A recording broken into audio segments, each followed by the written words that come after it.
Good evening, everyone. Back with another preview of the NASCAR season going into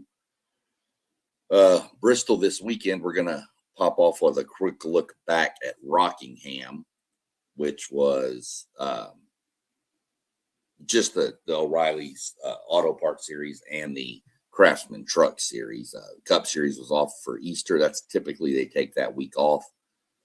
So they'll get cranked up here. Jumping back to Rockingham real quick.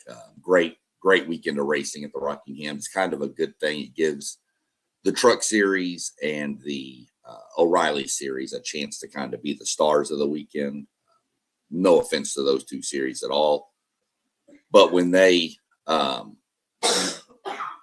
go along with the Cup at Cup race weekend, when they're there, the Cup Series is obviously the star. So it is just kind of what it is there. That's typical. So looking back, we'll start with the Truck Series. As becoming, it sounds like a broken record. Corey Heim dominated, literally led 178 laps of the 200 that were run. So I don't know of a better word to use when Corey Heim sits in a truck except just pure domination. This week could be a little interesting for him. He is going to race this week. We'll get more into that when we look ahead at the Bristol preview. But yeah, I mean, just domination. He actually had almost lost it. His teammate Caden Honeycutt, who is actually driving the number 11 truck, which Corey Heim drove last year, on his way to the Truck Series championship. But Corey Heim isn't full time in the Truck Series, so they put Caden Honeycutt in that truck, and Caden Honeycutt ran him down. Lap traffic played a role in it for Caden, but he still cut the deficit in down to was 900ths of a second was the winning margin. So he was there at the end, but as the phrase has become around the Truck Series, when he's in it, when Corey Heim races, it's Heim time, and it is. So off to Corey Heim doing that. We'll do a quick run through. Not much to really talk about on that side. We'll go real quick through the standings. Corey Heim is leading them. However, he's not running a full-time series as mentioned, so he's not eligible for championships. But he is the points leader. But if you eliminate him, Caden Honeycutt would actually be the points leader with 190. They both have 190 points actually. But if you want to hear the crazy stat, all the drivers that I'll list in the top 10 have 5 starts. Corey Heim has 3, and he has the most points. So tells you how good Corey Heim is. Caden Honeycutt, like I said, is second. Lane Riggs third. Chandler Smith fourth. Ty Majeski, my driver, is fifth. Gio Ruggiero sixth. Christian Eckes seventh. Ben Rhodes eighth. Stuart Friesen ninth. And Justin Haley in a Dodge is 10th.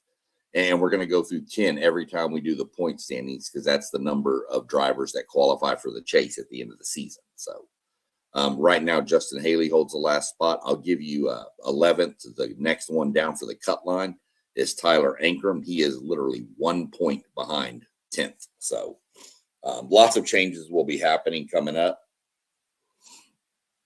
But this is one series where you can say, as of right now, Chevrolet is not dominating the series. Well, the Cup Series, they're really not.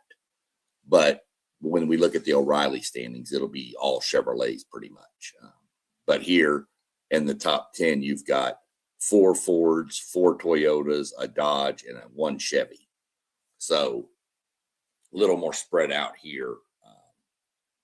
But again, the 11 truck of Caden Honeycutt, Lane Riggs, Chandler Smith, Ty Majeski, to me, those are your big boys that are going to have to be watched throughout the whole season for serious championship contenders. If we switch over to the O'Reilly series, we had a first-time winner And William Sawalich got his first win at Rockingham. Congrats to him. He led 80 of the laps. Corey Day was the dominant driver of the day. But as I've mentioned, this is a team sport, and they had troubles on pit road. They had a slow stop in the second stage at the stage break, and they also wound up having a loose lug nut on one of them, so he had to come in and get that all fixed up. And he fell down to 24th after that, coming off sequence, but he drove his way back up to a top 10 finish, so that just shows you how dominant he was. He swept both the first and second stages, but William Sawalich, was right there. He's a good up-and-coming driver. Got his first win.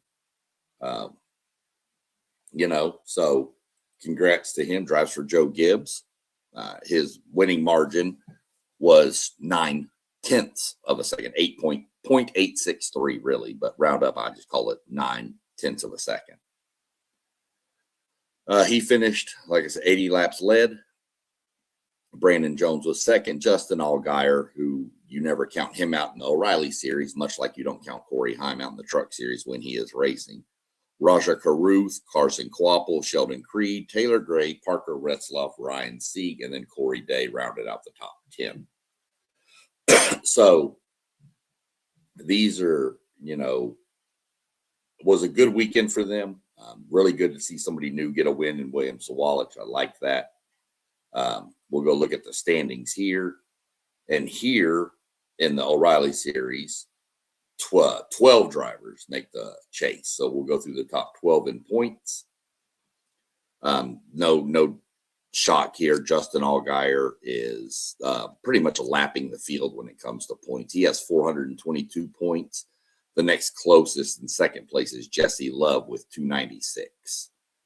Well over 100-point lead going into Bristol. Sheldon Creed sits third. Austin Hill fourth. Corey Day fifth. Carson Kvapil sixth. Sammy Smith seventh. Brandon Jones, Parker Retzloff, and Raja Caruth round up the top 10. And then William Sawalich, based on that victory, skyrocketed up 3 spots into 11th. Taylor Gray holds the last spot at 12th. And then, kind of shocking to me, Sam Mayer is in 13th. So he's the first one out. Yet he is, 30 points behind Taylor Gray.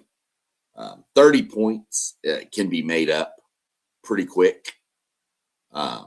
Couple races, sometimes one race. If Mayer were to win and Gray were to finish in the back of the pack, he could leapfrog him this week. But generally, with those drivers, like with the skill level down there, with those two between them, I'd pretty much say you're looking at 2 to 3 races that Mayer would have to probably leapfrog him.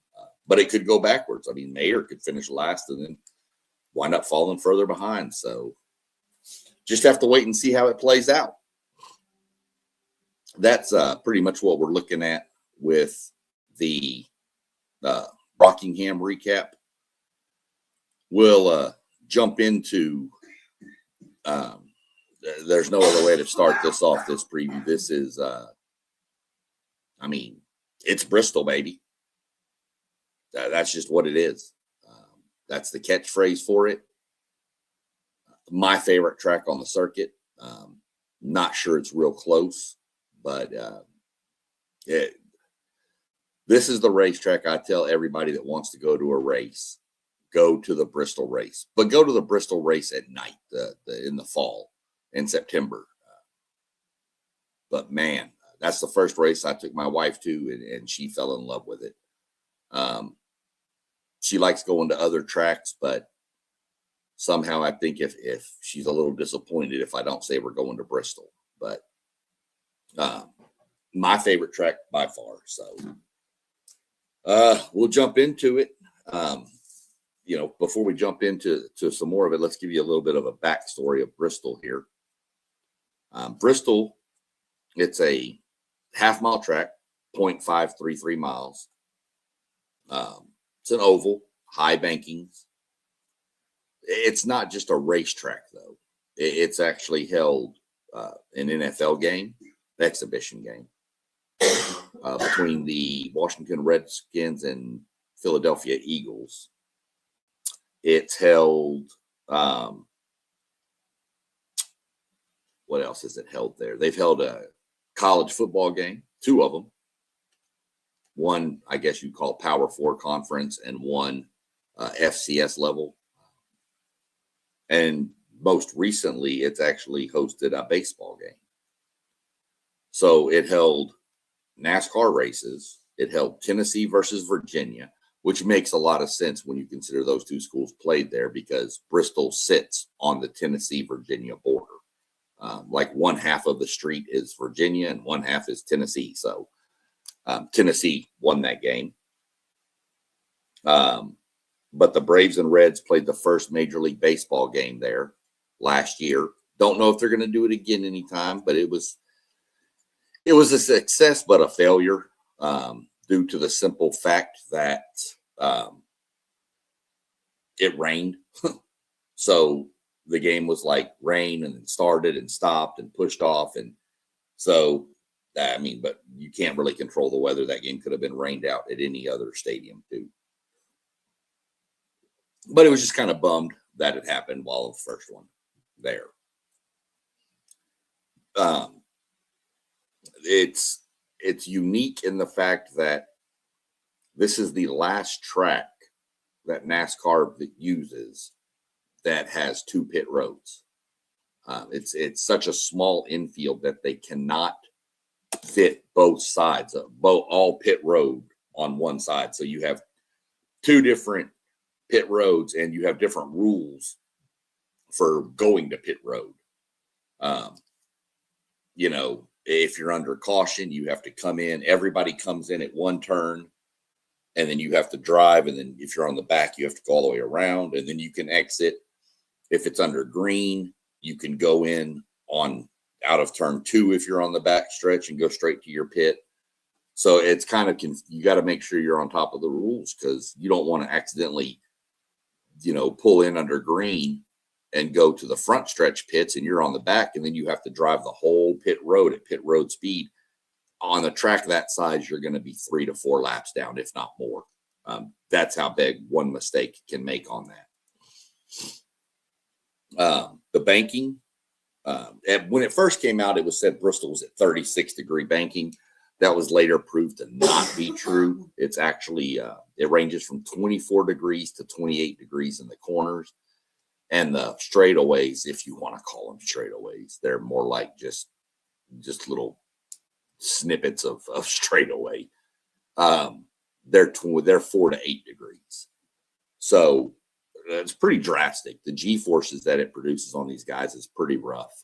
Drivers, excuse me, I've heard drivers mention that you actually compress, like your body compresses in the seat going into the corners. So pretty weird dynamic there, but it's a sight to watch these cars, especially at night, going around in that little thing. We'll get into some of your all-time win list here, as I like to do when we give these previews, just to kind of give you an idea. Darrell Waltrip was the master at Bristol, won 12 races there. Cale Yarborough won 9. Rusty Wallace 9. Dale Earnhardt Sr. won 9. Kyle Busch won 9. 8 on the track that they race on now, but for 3 years during the spring race, this one coming up, they raced on dirt. They brought in all kinds of dirt and made it a dirt track. So he actually won 1 on the dirt track. And then his brother, Kurt, has 6 wins there. So, those are some of your heavy hitters, Hall of Fame members that are dominated there. You want to get into some of your fastest laps that have ever been recorded here. So, remember I said it's 0.533 miles long. So just a smidge over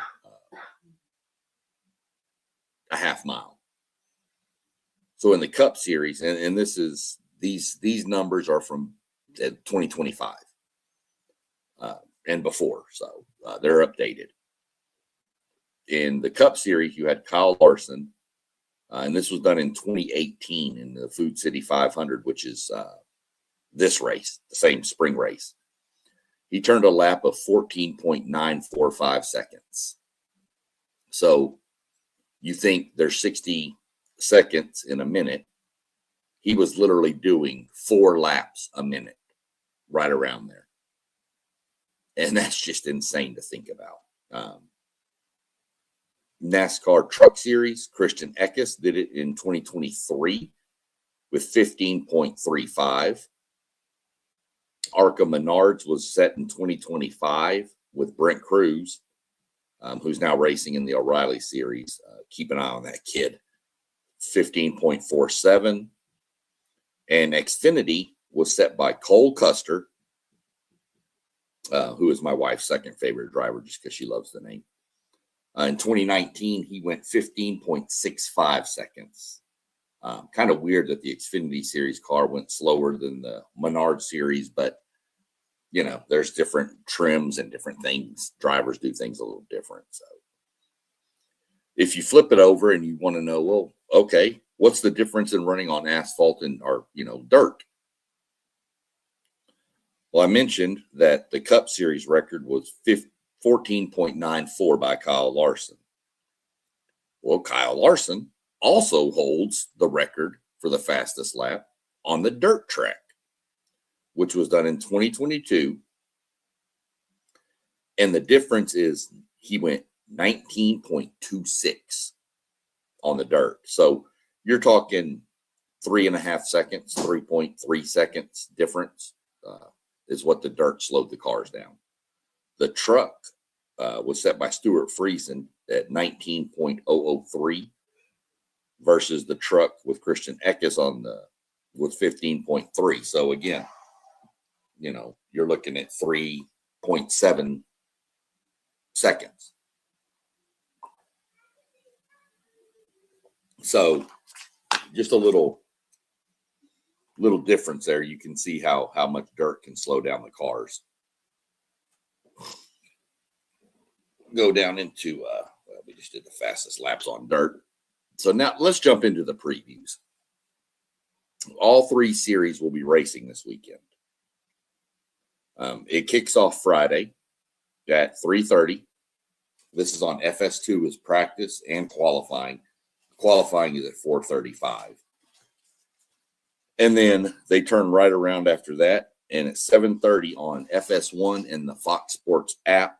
You can also listen to it on Sirius XM Channel 90. You'll have the race, the Tennessee Army National Guard 250.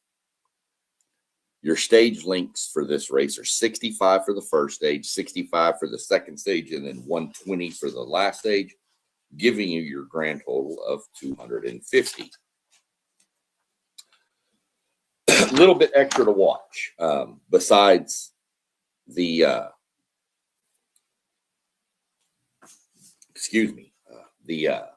just the race itself. Corey Heim is racing in this one.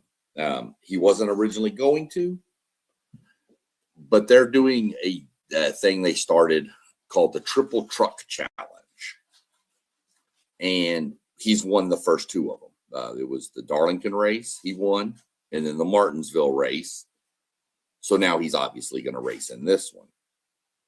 He won $100,000 for each of those wins, bonus.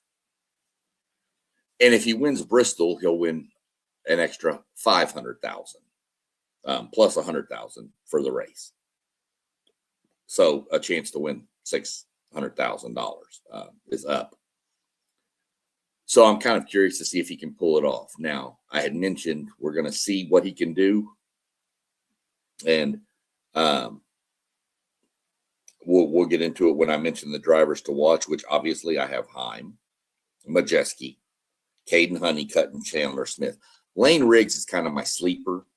He does pretty well at Bristol, but he's also had some issues at Bristol. So, but what's going to make it harder for Corey, I believe, is when I mentioned what Cup drivers are dropping down to race in the Truck Series. Drivers like Kyle Busch, who has 9 wins there. Ricky Stenhouse Jr. is a Cup Series driver. Chase Briscoe, Ross Chastain, Daniel Suarez, Christopher Bell.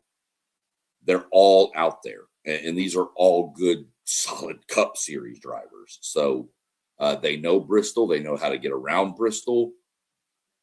Qualifying is going to be key for Corey Heim. I believe he's going to have to be near the front. I don't believe he's going to be able to drive through these Cup Series guys like he has in the regular series. But we'll see. Bet on Corey Heim at your own peril. I'd lean Kyle Busch. Kyle Busch, he's got something figured out at Bristol. So we'll see how that works out. But just some drivers to watch. Watch Busch. Watch Christopher Bell. He's really good in the trucks too. So all of them are. They're Cup Series level guys. They're good driving just about anything. So that leads us through Friday. We're done with Friday. We jump into the O'Reilly series on Saturday. They get cranked up. And on Saturday, they start at 2 p.m. on the CW app. Is it their practice at 3:05 is their qualifying, again, on the CW app. If I didn't mention it, all these times are Eastern time, by the way. Then they crank up at 7:30 p.m. on the CW network and, again, Sirius XM Channel 90. That's NASCAR radio. They crank up and drop the flag on the Suburban Propane 300. Their stages, stage 1 is 85, stage 2 is 85, and stage 3 is 130 to give you your 300 lap count. This is the first race of the Dash for Cash. And we talked about that. Let me get over here, come down here and go to the Dash for Cash. I always forget to highlight the topics. So the Dash for Cash, people, what is that? Well, first off, if you're a Fan Rewards member and followed my series, beginner series on that, and set all that up and got that, if you go under your profile, there's a thing and a little green box will pop up and it'll say Dash for Cash. Just click it. First off, you're going to get 25 points towards your rewards. And you're also going to be entered into gift drawings that they're going to have 50 drivers for the next 50 people for the next 4 weeks will be a chance to win gift cards or cash from O'Reilly's. I think it's $50. I'd have to go back and look at it exactly, but it's like a $50 gift card or $50 cash or something for 50 people. They're going to give away 50 things. So kind of a cool little thing O'Reilly's is doing. I'll give them credit for that.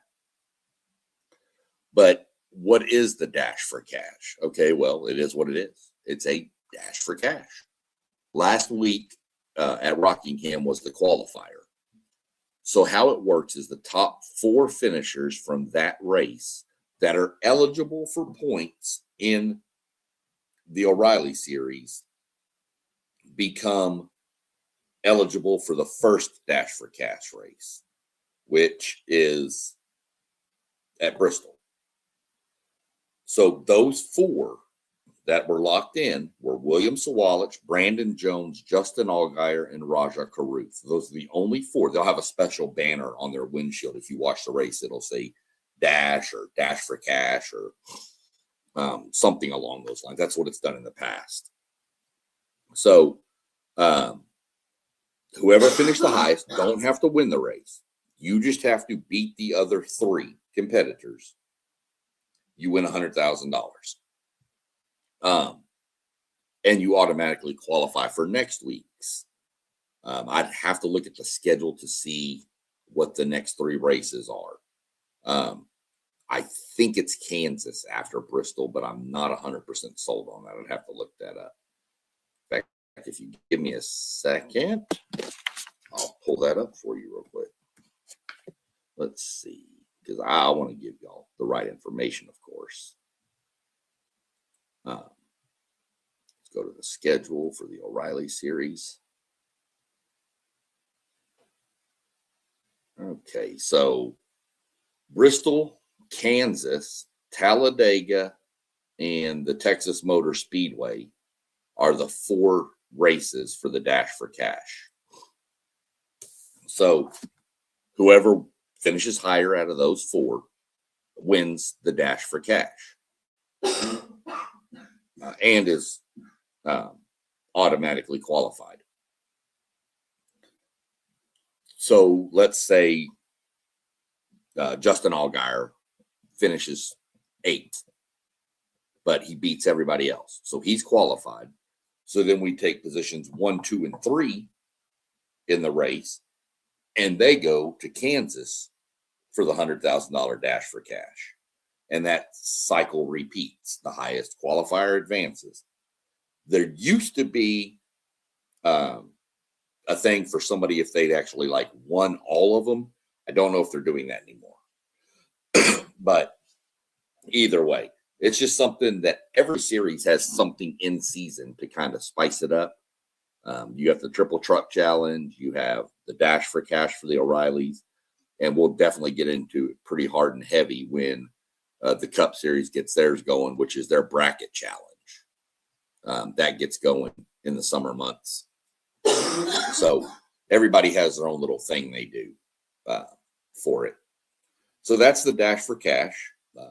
If you got any questions or comments, drop questions or comments to me.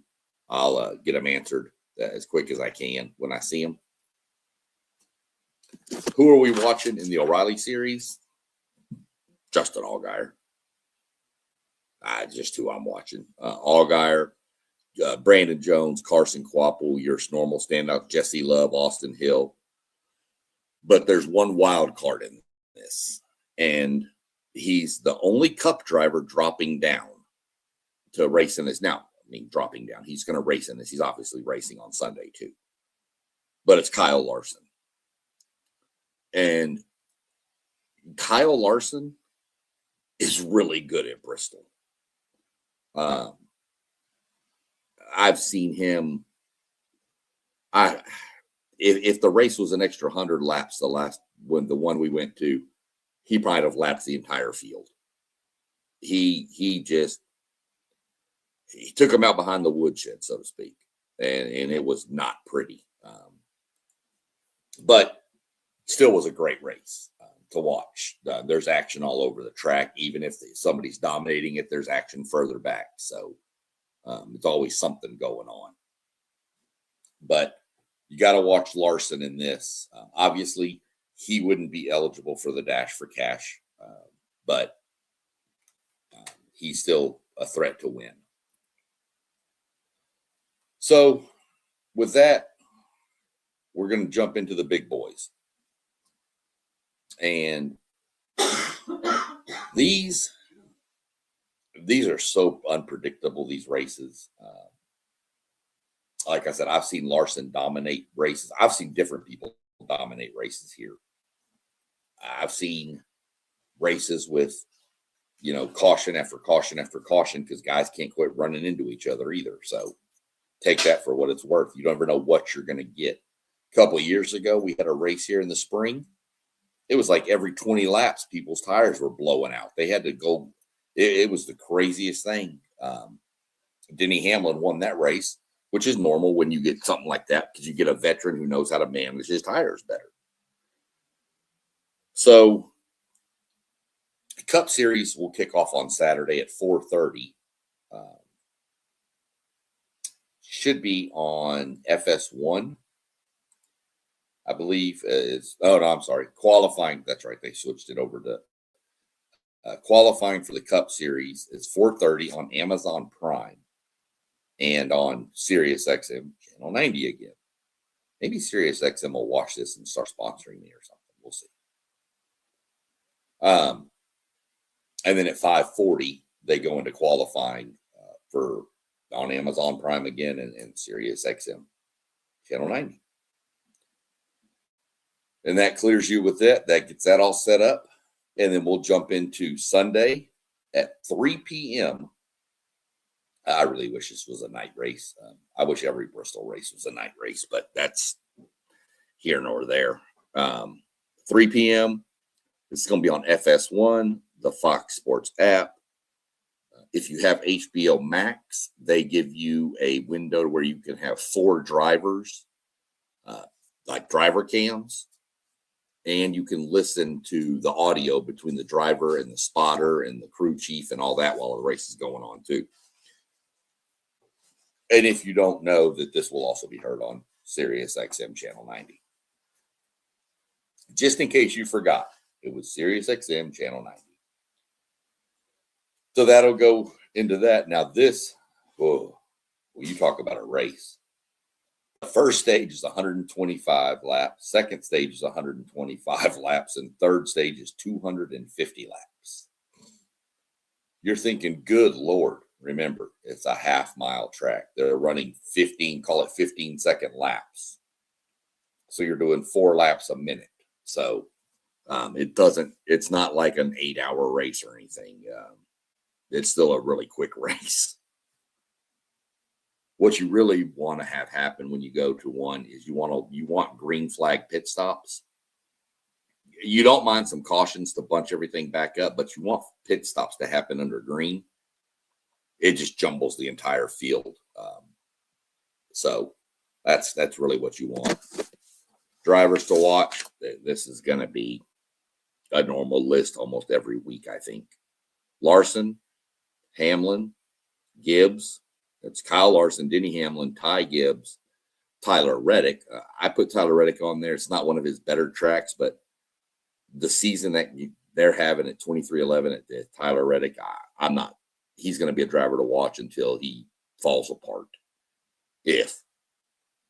And then I threw Ryan Blaney in there. Ryan Blaney has not had a great Bristol experiences, but he's getting better there. And it seems like every year he's more towards the front. So this is not a good track. Penske has not really done well at this track in the history. But Blaney seems to be figuring something out with this car setup and what he does. So we're going to see. I'm going to put him on there. Again, Blaney's one of those I don't count out. He seems to have a knack for passing people. The only other driver in this, and I'm not saying to keep an eye on, is Chad Fincham. He's driving the number 66 car just because he doesn't race. They don't race full time. They do select races. So I just threw him in there because, somebody making a start in the Cup Series, we'll put him out there and give him at least a little bit of notoriety. So couple of different things going on here. Goodyear has come out with a new tire combination for this race. After the race a couple of years ago, I talked about where the tires were having serious issues. They decided that something they had to work. So in Goodyear, to give them credit, they work on this year round, not just at Bristol. They work at every track trying to figure out how to make it better. More tire fall off, less tire fall off, how soft can we go? Just different things to try to make the racing better. So I give Goodyear credit. They're trying all kinds of stuff. But they're doing a combination. They're trying some sort of combination for the left and right side tires that are less dependent on temperature, because they said here recently in the spring, Bristol, the temperature on Saturday when they do practice and qualifying in the evening, or in the evening, 4:30, 5 o'clock, versus when they race at 3 o'clock, the temperature can be drastically different. So they're trying out this tire. How's it going to work? Tune in Sunday to find out, because I don't know either. Like they get their typical for a track, like for a race like this, they're going to have 12 sets of tires for the weekend. And how that breaks down is they get 10 for the race, 1 for practice, and then 1 for from qualifying, known as scuffs. So they'll be able to take those to the main. You won't take your practice tires because they'll have too many laps on them, but you could take your qualifying scuffs with you in case you need them. Now, a couple of years ago in that one race, NASCAR Goodyear knew they had a problem, so they allowed the teams to go buy more tires, not give. They don't give anything away in NASCAR, but they had to go buy tires. They could if they needed to. Some teams, I think, did. Some teams didn't. Some realized they could make it. So something new to keep an eye on. There's also going to have 4 sets of wet weather tires. They will race on short tracks and road courses with damp racetrack. Not if it's pouring rain, nothing like that. But if the racetrack is damp or, just a little bit wet, they will race on it with wet weather tires. And pretty much the wet weather tires are what you would have on your passenger car. They have tread like those versus the slicks that you would normally see on a race car. So we went through your drivers to watch. We went with the new tire combination. We're going into just some miscellaneous topics that have popped up this week from NASCAR. The big one, really, there's only one big. Well, there's 2 stories. We'll go with the smaller one first. Was that the YouTube sensation, who's attempting to be a race car driver, who's getting better. I like him, Cletus McFarland. NASCAR told him he's not allowed to race at Talladega in the O'Reilly series. He doesn't have enough laps. And some people will say, well, he can race other tracks. What's the difference? Talladega is a whole different monster. Not only is it pack racing where you're really tight to each other, it's one wrong turn. And you could severely injure yourself, somebody else. You could wind up making a mistake and taking out, 15, 20 cars. So NASCAR needs, he has to get some more laps under him and stuff like that. And I have no doubt he'll do it. He wants to do this. So we'll see how it goes. There's a chance he could get enough and do enough for NASCAR to say he could race at Talladega. That's 2 weeks away. So there's a chance he could do it. We'll just have to keep an eye on that. But the big topic that came out was NASCAR is changing Talladega. Now, before everybody starts freaking out because it's Talladega, if you watched the Daytona and Talladega races over the past couple of years, you'll notice that it's a lot of fuel saving. Guys are running 60% throttle at the front of the pack.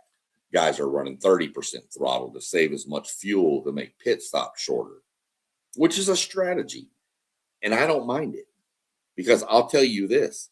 If they wouldn't show me the telemetry on the screen, and if you were sitting in the stands, I'm going to bet you wouldn't have been able to look at that and say,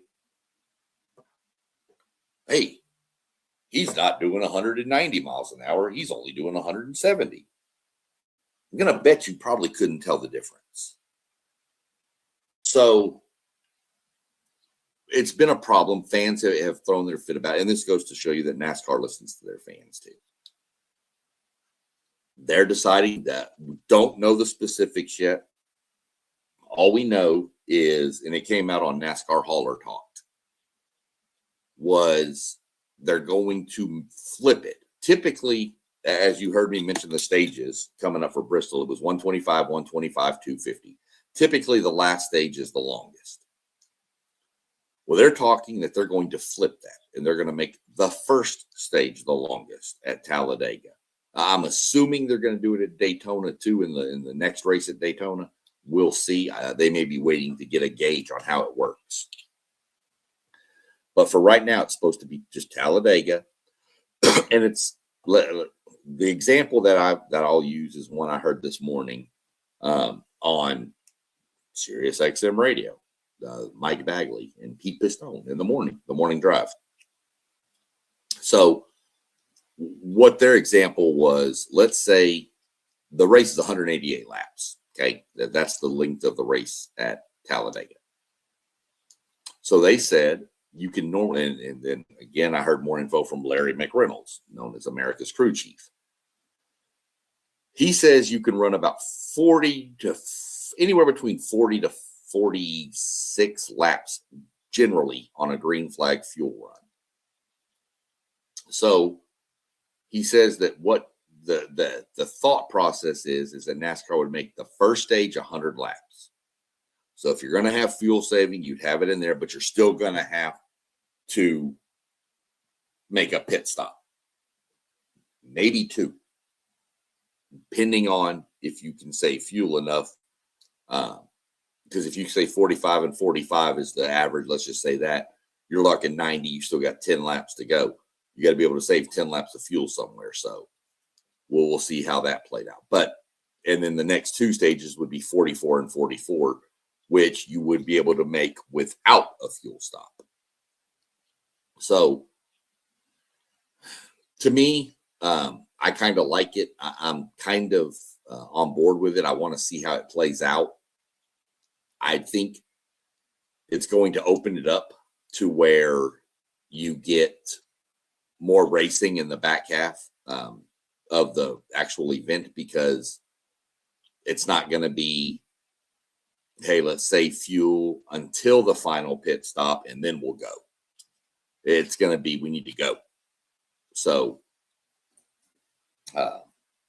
if you want to get real negative on it, people will say they'd rather get rid of the stages at these 2, not necessarily the stages, but get rid of the breaks in between the stages. Well, I would question those people to go back and watch some old Daytona races, not even real far back, back when Dale Jr. was out there and stuff.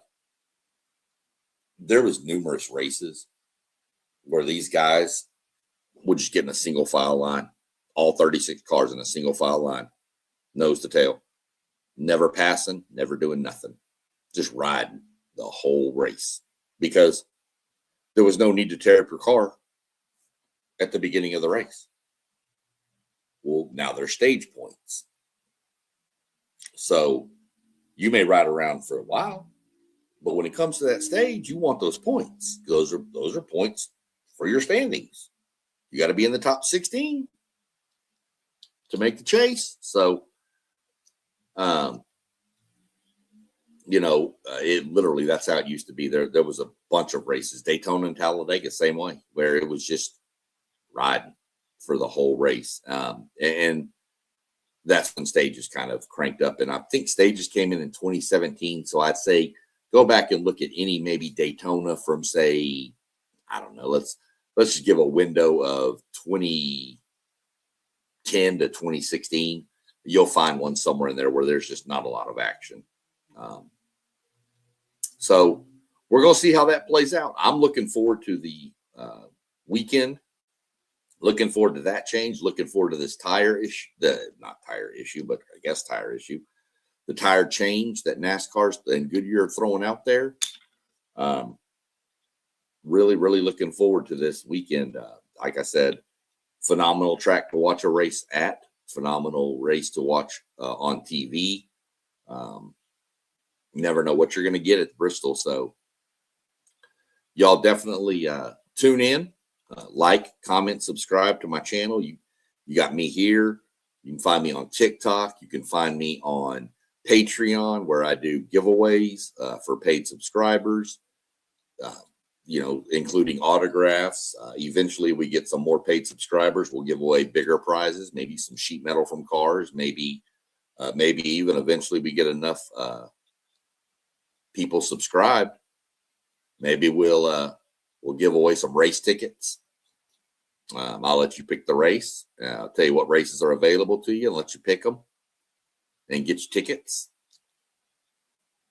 I'm on Instagram now, so you can find me there. Instagram is SEC Sean 2026. Everything else is SEC Sean. Apparently somebody stole my name on Instagram, so I have to find that person. You see our channels, WTP Sports Dudes, WTP for Life. Robert put everybody together. Level Up Sports 10 Mossberg. He's coming up at 7:45 with What If Wednesday. I may try to pop back on for that a little bit. We'll see. City League TV with T1. One Take Zay is on there.